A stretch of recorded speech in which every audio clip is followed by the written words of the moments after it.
সচিবালয়ে গণমাধ্যম কেন্দ্রে Bangladesh secretariat reporters forum BSRF আয়োজিত সংলাপে কথা বলছেন স্বরাষ্ট্রমন্ত্রী সালাউদ্দিন আহমদ। আমরা সরাসরি চলে যাচ্ছি সেখানে। একটা হচ্ছে ইনফরমেশন মিনিস্টারের সাথে আমরা বসবো, আপনারা গণপ্রত্যামন্ত্রীর সাথে দেখা করবেন, আর ওনাকেও আমি অনুরোধ করব। আশা করি আপনাদের এখানকার ভবনের সুযোগ সুবিধা বা প্রবেশের সুযোগ সুবিধা আর সচিবালয়ে যাতে আপনারা সুশৃঙ্খলভাবে কাজ করতে পারেন সেগুলো সব সমাধান হবে। এটা কোনো বড় বিষয়। ধন্যবাদ। ধন্যবাদ মাননীয় স্বরাষ্ট্রমন্ত্রী। এই পর্যায়ে আমাদের প্রশ্নোত্তর পর্ব। আর যে আপনাদের কাছে বিনীত অনুরোধ থাকবে, সিলেক্টিভ দু একজন নতুন কোনো বিষয় থাকলে সেটি নিয়ে প্রশ্ন করবেন পরিচয় দিয়ে। প্রথম প্রশ্ন করবে ডেইলি স্টারের সাংবাদিক যারা বাহারান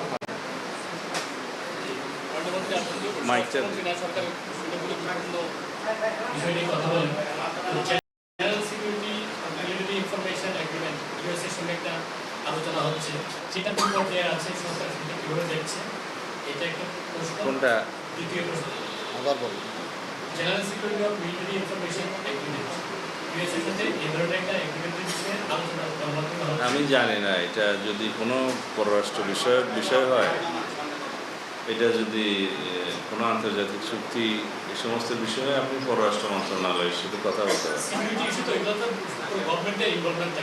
থাকে সম্ভবত এটা পররাষ্ট্র মন্ত্রণালয় ডিল করে। আচ্ছা, ঠিক আছে।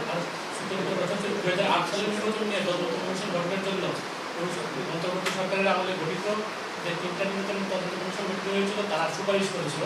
আপনারা সেই বিষয়টা বিবেচনা করছেন কিনা বা এই বিষয়গুলো চিন্তা আছে কিনা? আর ন্যাশনাল রিকনসিলিয়েশন কমিশন গঠনের একটা চিন্তা ছিল।